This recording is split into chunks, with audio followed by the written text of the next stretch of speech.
Hello everyone, good morning and welcome back to my channel Shampa family ব্লগে সবাইকে স্বাগত। আর সকাল সকাল দেখো ভিডিও শুরু করে দিয়েছি। সবাই সম্পূর্ণ ভিডিওটা অবশ্যই দেখবে। আর দেখতে দেখতে শ্রাদ্ধর দিনও চলে আসলো, আর আজকে হচ্ছে আমাদের ঘাট কাজ। তো সবাই মালসা রাখবে, মানে আমাদের জ্ঞাতি গোষ্ঠী যারা আছে তারা মালসা রাখবে, ওই জন্য এখানে তিউড়ি খোঁড়া হচ্ছে। আর আমাদের যেহেতু প্রথম থেকে যেখানে আমরা মালসা রাখছি সেখানেই আমাদের মালসা রাখতে হবে, কিন্তু খাওয়া দাওয়াটা আমরা সবাই এক জায়গায় করতে পারবো। তো এখানে টোটাল 9 থেকে 10 জন মালসা রাখবে, ওই জন্য এখানে এই ব্যবস্থা হচ্ছে। তো সম্পূর্ণ ভিডিওটা দেখতে থাকো। তারপরে বন্ধুরা দেখো, ঘাট কাজে যে নিয়মগুলো করতে হয় সেগুলো ওই যে পালন করা শুরু হয়ে গেছে। তারপরে আমাদের চান করতে হবে। আর অলরেডি ফোনটা কিন্তু আমার কাছে ছিল না, আমার এক ভাগ্নি করে দিয়েছে। তো যেটুকু করেছে সেটুকুই তোমাদের সঙ্গে শেয়ার করছি। তাছাড়া আমাকে নিয়ে ভিডিও করা তো সম্ভব নয় যে আমি ভালো করে ভিডিওটা করব। তো যতটুকু পারছি তোমাদের সঙ্গে শেয়ার করছি। আর আমি বলেছিলাম দিনের দিন শেয়ার করব, কিন্তু পারলাম না, তার জন্য সরি। তারপরে বন্ধুরা সব কিছু গোছানো হয়ে গেছে, আর ঠাকুরমশাই আমাদেরকে চান করে নিতে বলল।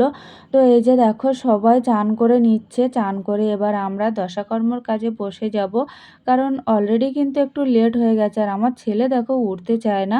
আর যখন নদীতে যাব সবটাই তোমাদের সঙ্গে শেয়ার করব। তো আমার ভাগ্নি এই ভিডিওগুলো করে দিচ্ছে, তো যতটুকু পেরেছে করেছে, সেইটুকুই তোমাদেরকে দেখাচ্ছি। আর এই ঘাট কাজে বসলে নানা করে 2 ঘন্টা তো লাগে সবাই বলছে, কিন্তু আমি তো জানি না। তো যাই হোক, চলো চান করার পরে পুজো যখন শুরু হবে তখন তোমাদেরকে আবার দেখাবো। আর এদিকে এই শাড়ি পরে এত সমস্যা হচ্ছে, এত সমস্যা হচ্ছে, কিছু মানে কি বলবো, খুব পাতলা শাড়ি আর খুব অসহ্য লাগছে। মানে 2-3টে গামছা নিতে হয়েছে, সবাই বুঝতে পারছো যে পরিস্থিতি কেমন হয়। তো যাই হোক, এবার আমি উঠতে পারছিলাম না, এত হাসি পাচ্ছিল। আর এদিকে সবাই আমার তাল দেখে হাসছে, কিছু করার নেই, উঠতে হবে। তারপরে বন্ধুরা আমরা বসে পড়েছি। এবার সবাই বলে 10-এর অনুমতি নিতে হয়। তো মানে যে কাকা মারা গেছে ওনার বড় ছেলে ঠাকুরমশাইয়ের পাশে বসে আছে, উনি দাদা, মানে উনি অনুমতি নেবে, নেওয়ার পরে আমাদের কাজ শুরু হবে। তো চলো তোমরাও দেখে নাও কিভাবে অনুমতি নিতে হয়।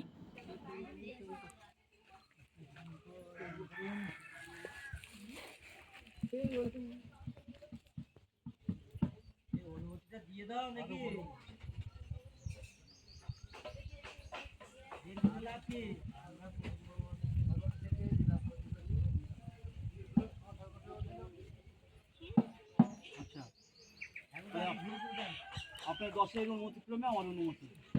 জয় জয় নিতাই গৌর শীতনাথ প্রেম প্রেমানন্দ, একবার হরি হরি বলো।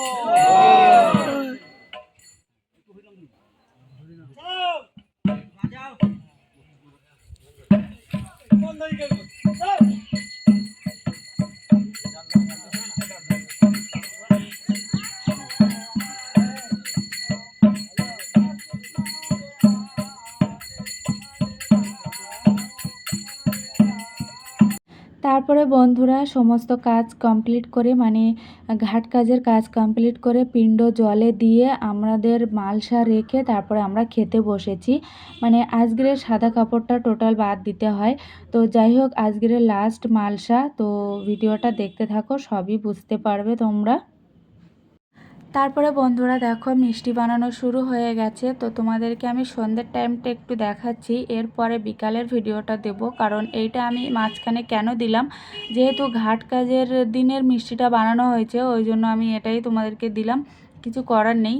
তো যাই হোক, আমি এর পরের ভিডিওতে বললে তোমরা বুঝতে পারবে। আর মিষ্টিটা, মিষ্টি দই সবই আমাদের বাড়িতেই বানানো হচ্ছে।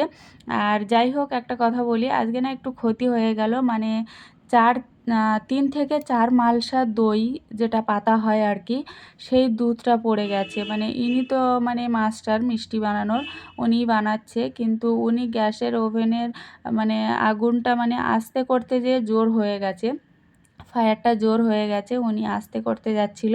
তো যাই হোক, সেই দুধ ফের আবার এনে আবার সেই গ্যাপটা পূরণ করতে হয়েছে। কারণ মানুষের মানে খাওয়ার দিনে যেন কম না পড়ে, বেশি হোক আমরা ফেলে দেব তাতেও ঠিক আছে, কিন্তু কম যেন না পড়ে, কেউ যেন না বলতে পারে যে আমরা এটা পাইনি, মিষ্টি পাইনি, দই পাইনি। তো সেই অনুযায়ী দাদারা সবাই মিলে আমাদের 4 শরিকের সবাই দাদারা দেওরেরা মিলে এই সিদ্ধান্ত নেওয়া হয়েছে কোনো জিনিসের যেন ত্রুটি না হয়, কোনো জিনিসে যেন কমতি না হয়। তো এই যে দেখো এটা হচ্ছে রসগোল্লা বানানো হচ্ছে আর অনেকটাই পিস করা হয়েছে। আর সবথেকে বড় কথা 600-700 লোকের আয়োজন, সবথেকে বড় ফ্যামিলি হলে যা হয়। তো চলো এবার বিকালের ভিডিওটা তোমাদেরকে দিই। আমার এইগুলো একটু ছাড়িয়ে দে না, তা তুই ছাড়াই নি এখন ছাড়িয়ে দি। আমি দেখ জটপুরে দে একটুখানি ছাড়িয়ে।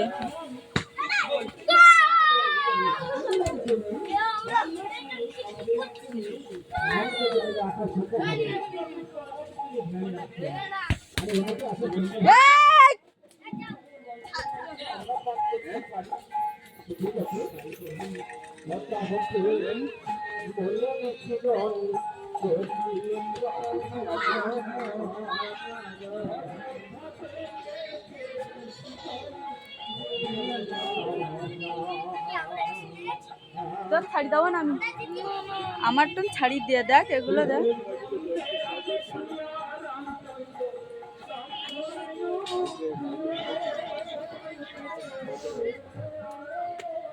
গুড ইভিনিং বন্ধুরা। তারপরে দেখো মিষ্টি বানানো চলছে আর সবাই এখানে বসে আছে আর যেদিকে তাকাবে সেদিকেই টাক, মানে চারিদিকে টাক আর টাক। তো কালকে হচ্ছে শ্রাদ্ধ শান্তির কাজ আর কালকে আমাদের শ্রাদ্ধ শান্তিতে না করে 25 থেকে 30 জন মতো বসবে, কারণ বড় ফ্যামিলি হলে যা হয়। তারপরে আমার এই দেওরের এই ধুতি পরাটা নিয়ে আমরা একটু মজা করছিলাম। আর এদিকে তোমাদের দাদা দেখো আমি বলছি টাকটা একটু নিচু করো দেখি কেমন লাগছে, তো উনি ওরকম ভঙ্গিটা দিল আর আমার ছেলের টাকেই। আর আমার ছেলে কিন্তু এই ফার্স্ট টাইম টাক হলো, মানে ন্যাড়া হলো। ওর জন্ম থেকে এখনো পর্যন্ত আমি ন্যাড়া করিনি, তো এই প্রথম করলাম। আর সবার টাকের মডেলটা দেখতে পাচ্ছ, মানে চারিদিকে শুধু টাক আর টাক, আর আমি শুধু দেখছি কার টাকের মডেল কেমন। তো এদিকে দেখো এই যে মিষ্টি বানানো অলরেডি অনেকটাই হয়ে গেছে, কিন্তু বলবো না যে পুরোটা কমপ্লিট হয়েছে, এখনও পর্যন্ত পুরোটা কিন্তু কমপ্লিট হয়নি। আর এই মিষ্টিটা বানানো হয়ে গেলে তারপরে আমরা সব কিছু গুছিয়ে যাব ঘরে। আর এদিকে আমার দেওরের টাকে হাত দিয়ে দেখছিলাম, আমি বলছিলাম এই মডেলটা সব থেকে ভালো।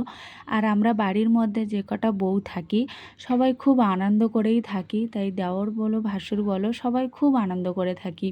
আর এদিকে দেখো আমার ননদ, এই যে ননদ ইনি A to Z সব কাজ জানে, মানে বউদের থেকে ইনি মানে ভীষণ, মানে কি বলবো বলার কোনো ভাষা পাচ্ছি না। আর সত্যি কথা বলতে প্রত্যেকটা কাজে আমার এই যে মেজো ননদ, মানে ছোট কাকিমার মেজো মেয়ে, ইনি সব জায়গায় সব কাজ, এখান থেকে দেখো যতদিন না কাজ কমপ্লিট হবে উনি সব জায়গায় থাকবে।